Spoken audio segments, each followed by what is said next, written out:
Brothers, ഞാനൊരു വരി കവിത ചൊല്ലിക്കോട്ടെ. മുല്ലപ്പൂമ്പൊടി ഏറ്റുകിടക്കും കല്ലിനുമുണ്ടാം സൗരഭ്യം എന്ന് പറഞ്ഞ പോലെ എന്നോടൊപ്പം കൂടിയത് കൊണ്ട് നമ്മുടെ പയ്യൻ ഒരു സാഹസികനായില്ലേ? അത് ടിവിയിലും വന്നില്ലേ? എന്റെ ഫോട്ടോ ടിവിയിൽ വരാൻ എന്താ ഒരു മാർഗം? നിന്നെ കാണാനില്ലെന്ന് പറഞ്ഞ നീ തന്നെ ഒരു പരസ്യം കൊടുക്കും. പ്രസിഡന്റിന്റെ മെഡൽ കിട്ടേണ്ട ധീര പ്രവൃത്തിയല്ലേ ഇവൻ ചെയ്തത്? എനിക്കും കിട്ടിയിട്ടുണ്ട് പ്രസിഡന്റിന്റെ മെഡൽ. എപ്പോ എവിടെ വെച്ച് എന്തിന്? പഞ്ചായത്ത് പ്രസിഡന്റ് ആയിരുന്നു. അത് കളം തല്ലി പൊട്ടിച്ചല്ലേ? നിന്റെ തല ഞാൻ തല്ലി പൊട്ടിക്കും പന്നി. നീ പുറ പോർക്കെ. അല്ല, അവനെന്താ ഒരു മൂഡ് ഓഫ്? മോനെന്താ വല്ലാണ്ടിരിക്കുന്ന? വെള്ളത്തിൽ വീണോണ്ടാണോ? അല്ല, എനിക്ക് പേടിയാവുന്നു. ധീരനായ നീ എന്തിനു പേടിക്കണം? ഇനി അവരെന്നെ കണ്ടുപിടിക്കും. ആര്? അനാഥാലയത്തിലെ ചെമ്പൂതം. ഭൂതമായാലും പ്രേതമായാലും ഇങ്ങോട്ട് വരട്ടെ. മോൻ ഒന്നുകൊണ്ടും പേടിക്കണ്ട. ഈ അപ്പൂപ്പനും അങ്കിളുമാരും എല്ലാവരും ഉണ്ടല്ലോ. മോനെ ഇവിടെ വന്ന് ആരും ഒന്നും ചെയ്യില്ല. I love you dad. കാണാതാകും മുമ്പ് എല്ലാ ഞായറാഴ്ചകളിലും അവന്റെ അമ്മ അറിയാതെ അവൻ എനിക്ക് അയച്ചിരുന്ന ഇമെയിൽ സന്ദേശം ഞാനും തിരിച്ചയക്കും. I love you too. അകന്നിരുന്നപ്പോഴും ഞങ്ങളെ തമ്മിൽ അടുപ്പിച്ചിരുന്ന കണ്ണി, ഞായറാഴ്ചയാവാനുള്ള കാത്തിരിപ്പ്, കമ്പ്യൂട്ടറിന് മുമ്പിൽ അവന്റെ മെസ്സേജിന് വേണ്ടിയുള്ള തപസ്. തനിക്കറിയില്ല ബോബി, മകന്റെ രൂപം കാണാതെ അവന്റെ ശബ്ദം കേൾക്കാതെ അവനെ സ്നേഹിക്കുന്ന ഒരു അച്ഛന്റെ നിർഭാഗ്യം. Calm down mister Rajeev. തൽക്കാലം നമുക്ക് പോലീസിൽ ഇൻഫോം ചെയ്യേണ്ടെന്ന് വെക്കാം. കാരണം അവരുടെ കയ്യിൽ അവനെ കിട്ടിയാൽ സ്വാഭാവികമായും തന്റെ വൈഫിനെ അവർ ഹാൻഡ് ഓവർ ചെയ്യും. അവിടുന്ന് സച്ചിനെ തന്റെ കസ്റ്റഡിയിൽ കൊണ്ടുവരിക എന്ന് പറഞ്ഞാൽ ഇമ്പോസിബിൾ എന്നൊന്നും ഞാൻ പറയുന്നില്ല, ബട്ട് ഇറ്റ് ഈസ് ഡിഫിക്കൽട്ട്. അതുകൊണ്ട് നമുക്ക് തൽക്കാലം നമ്മുടേതായ രീതിയിലൊരു അന്വേഷണം. മനസ്സിലായില്ല. ഇപ്പോ ഏത് കേസിനും പ്രൈവറ്റ് ഡിറ്റക്റ്റീവിനെ സമീപിക്കുന്ന കാലമാണല്ലോ. എന്തുകൊണ്ട് നമുക്കും ആ വഴി നീങ്ങിക്കൂടാ? The director DHEDARETTTYR. താൻ എന്തോ പറയുന്നേ? എന്നെ പഠിപ്പിക്കണ്ട. OPR അത് ഞാനല്ല സാർ, ഞാൻ അലിയാർ. അതെനിക്കറിയാം. എന്താ സാർ കാര്യം? അല്ല, 10 മണിക്ക് മീറ്റ് ചെയ്യാന്ന് പറഞ്ഞ് ഒരു അപ്പോയിന്റ്മെന്റ് ഫിക്സ് ചെയ്തു. അദ്ദേഹം ആരാ മോൻ? ഇന്ത്യയെ തകർക്കാൻ വന്ന 2 തീവ്രവാദികളെ ഓടിച്ചിട്ട് പിടിച്ചോണ്ടിരിക്കാണിപ്പോ.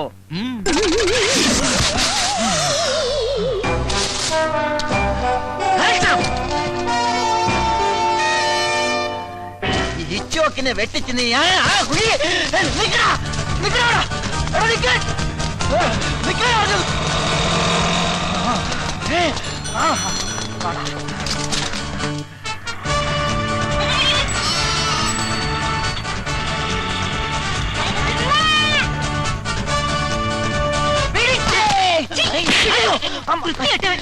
മാറിപ്പോയി. എടാ തീവ്രവാദികളെ, നിക്കടാ. ഇതെന്താ പക്കത്തിലെ പിടിക്കൂടായിരുന്ന? എത്ര നേരമായി നമ്മൾ ഓട്ടം തുടങ്ങിയിട്ട്? അല്പം റെസ്റ്റ് എടുത്തിട്ട് ഓടിയാ പോരെ? ശരിയാ, എത്ര നേരം നമ്മൾ ഓട്ടം തുടങ്ങിയിട്ട്? അല്പം റെസ്റ്റ് ചെയ്തിട്ട് ഓടാല്ലേ?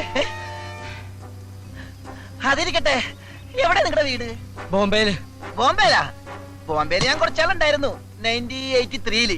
പിന്നെ ഞാൻ നാട്ടിലേക്ക് പോന്നു. യോ, സമയം ഒരുപാടായി. എന്നാ നമുക്ക് ഓടാം. ഓടാം.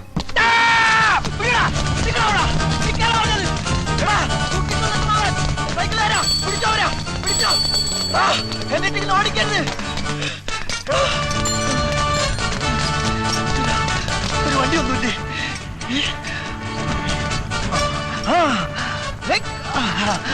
വിട്ടോ വിട്ടോ വിടോ. സുട്കേസായിട്ട് പോണില്ലേ? അവര് പോയപ്പോ ഇയാളെന്താ മണ്ണ ബുദ്ധിയാണോ?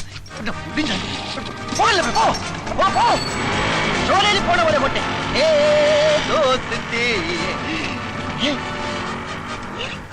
ഇത് പോയില്ലേ? എടോ,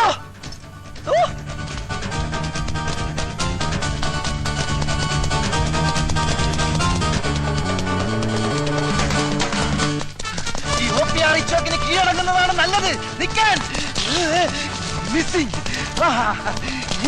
പിന്നെ മിസ്സിംഗ്.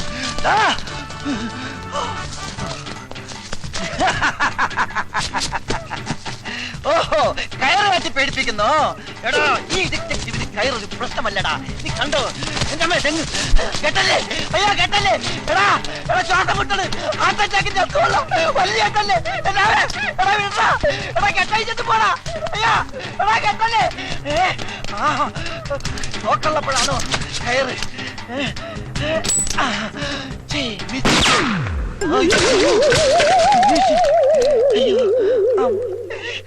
അയ്യോ ഈശ്വരാ. ഷോ പിന്നെ വിളിക്കാം. മണി 11 എനിക്ക് കോടതി പോണം. എന്താണ് സാർ കേസ്? അതൊരു തല്ല് കേസാ. സാറിന്റെ കേസല്ല, OPS സാറിനെ കണ്ട കാര്യം എന്താ? ഒരു പ്രമാദമായ കേസ് പുള്ളി ഏൽപ്പിക്കാനുണ്ട്. ആന്ത്രാക്സോ അത് കൊടുത്തുകൂടെ, ഞാൻ വിളിച്ചോണ്ടിരിക്കാം.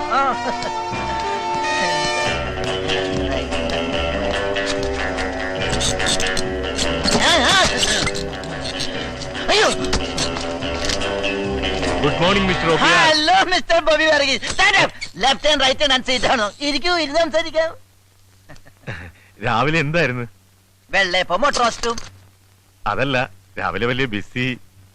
അതാ, അത് 2 പാകിസ്ഥാൻ ചാരന്മാരെ കസ്റ്റഡിയിൽ എടുക്കാൻ വേണ്ടി പോയതാ. സർക്കാർ നേരിട്ട് പറഞ്ഞ കേസായതുകൊണ്ട് ഉപേക്ഷിക്കാൻ പറ്റില്ലല്ലോ. ഞാനില്ല ഇല്ല എന്ന് പറഞ്ഞതാ, എന്നിട്ട് എന്റെ തലയെ കെട്ടിവെച്ച്. 6 കോടി രൂപയുടെ ആയുധടപാടിന്റെ കേസാണ്. ഇതിന്റെ പിറകിൽ മറ്റവരെ പ്ലേ ഉണ്ട്. ആരെ? അമേരിക്ക. പിന്നൊരു കാര്യം, വളരെ സീക്രട്ട് ആയതുകൊണ്ടാണ്, ഇല്ലെങ്കിൽ ഞാൻ കുറെ കാര്യങ്ങളോട് പറഞ്ഞു തന്നേനെ. അല്ല, താമെന്ന കാര്യം പറഞ്ഞില്ലല്ലോ. വളരെ പ്രധാനപ്പെട്ട ഒരു കാര്യം എനിക്ക് തന്നോട് സംസാരിക്കാനുണ്ട്. Tell me truth. എനിക്കൊരു ആത്മാർത്ഥ സുഹൃത്തുണ്ട്, വൺ മിസ്റ്റർ രാജീവ് മേനോൻ. പുള്ളിക്കാരനും ഭാര്യയുമായി ചില അഭിപ്രായ വ്യത്യാസങ്ങളും പ്രശ്നങ്ങളൊക്കെ ഉണ്ടായി. അവർക്കൊരു കുട്ടിയുണ്ട്. ഒടുവിൽ കുടുംബ കോടതി ഇടപെട്ട് കുട്ടിയെ അമ്മയ്ക്ക് വിട്ടുകൊടുത്തു. ഇപ്പോൾ ആ കുട്ടിയെ കാണാനില്ല. Child missing. Yes. അപ്പോ ബേബീസ് ഡേ ഔട്ടിന്റെ കാസറ്റ് കാണേണ്ടിയിരിക്കുന്നു. ഈ കുട്ടി എവിടെ ഉണ്ടെങ്കിലും അത് കണ്ടുപിടിക്കേണ്ട ചുമതല തന്നെ ഏൽപ്പിക്കാനാണ് ഞാൻ വന്നത്. ഈ കേസ് എന്നെ സംബന്ധിച്ചിടത്തോളം ഒരു തുമ്പി കല്ലെടുക്കുന്നത് പോലെ നിസ്സാരമാണ്. ആട്ടെക്കുട്ടിയുടെ പേര് സച്ചിൻ. ആ കുട്ടി ഇപ്പൊ എവിടെയുണ്ട്? അത് കണ്ടുപിടിക്കാനല്ലേ ഇങ്ങോട്ട് വന്നിരിക്കുന്നത്. ദാ, 50,000 രൂപ അഡ്വാൻസ്. ആ കുട്ടി ലോകത്ത് എവിടെ ജീവിച്ചിരിപ്പുണ്ടെങ്കിലും ഈ OPR കണ്ടുപിടിച്ചിരിക്കും. ധൈര്യമായിട്ട് പൊക്കോ പൊക്കോ. പിന്നെ ഒരു പ്രധാന കാര്യം, എന്താ? ഞാനാണ് ഈ കേസ് അന്വേഷിക്കുന്നതെന്ന് ഒരു കാരണവശാലും ആ കുട്ടി അറിയാൻ പാടില്ല. പൊക്കോ.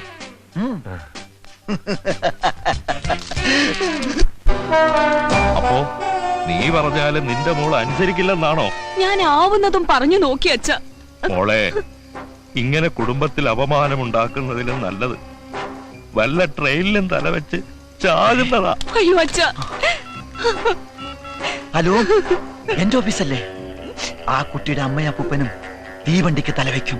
ഉടൻ തന്നെ റെയിൽവേ സ്റ്റേഷനിൽ. പരിപാടിയുടെ ഈ ഭാഗം നിങ്ങൾക്കായി സ്പോൺസർ ചെയ്തിരിക്കുന്നത് വെട്ടുകത്തി ഫൈനാൻസിയേഴ്സ് ആൻഡ് റോയൽ പാറ്റ ഗുളികാസ്.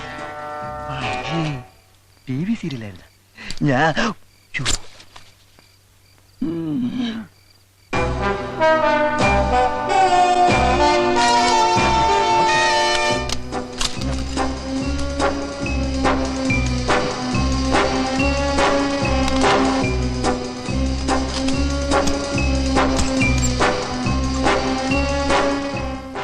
ദാക്ഷായണി വാ. ഒയ്ക്കോ, ഞാൻ പിന്നെ വരാം. ഈ സ്റ്റെയർ കേസ് ഇവിടെ ഉണ്ടായിരുന്നു, നന്നായി. ഇല്ലെങ്കിൽ കയറ് കെട്ടി ഇറങ്ങേണ്ടി വന്നേനെ.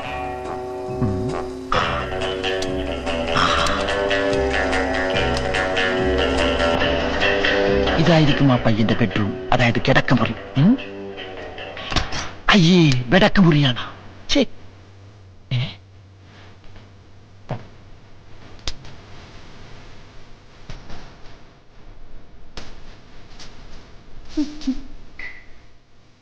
കൊച്ചു കള്ള, എന്തിനാ ഇത്ര ധൃതി?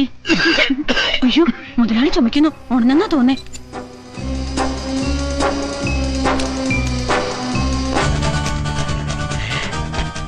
ഇത് തന്നെ അവന്റെ മുറി.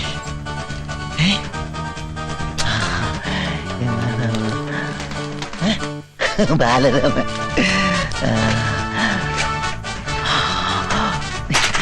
ഇൻസ്ട്രുമെന്റ് ബോക്സാ.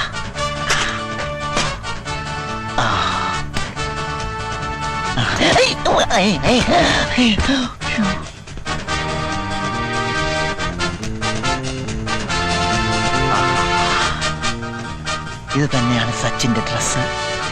ഇത് തന്നെ. ഇതിരിക്കട്ടെ. അവന്റെ ഒരു വിരലടയാളം കൂടി കിട്ടിയിരുന്നെങ്കിൽ. ദാക്ഷായണി, നീ ഇതെവിടെ ആയിരുന്നു? ഞാൻ മുതലാളിയുടെ ചുമ കേട്ടിട്ട് ഇപ്പോഴല്ലേ ചേട്ടന്റെ അടുത്തുനിന്ന് പോയത്. അതിന് ഞാൻ ഇപ്പോഴല്ലേ ഇവിടെ വന്നത്. ഓ, നീ എന്തോ ഇങ്ങനെയൊക്കെ? അല്ലെങ്കിൽ ഈ ആണുങ്ങളൊക്കെ ഇങ്ങനെയാ. വെള്ളം അടിച്ചു കഴിഞ്ഞാൽ പിന്നെ ഒരു വെളിവും ഉണ്ടാകത്തില്ല. ഓ അത് നിന്റെ ഒരു തോന്നലല്ലേയോടി എന്റെ പൊന്നു നാട്ടിൽ. അയ്യോ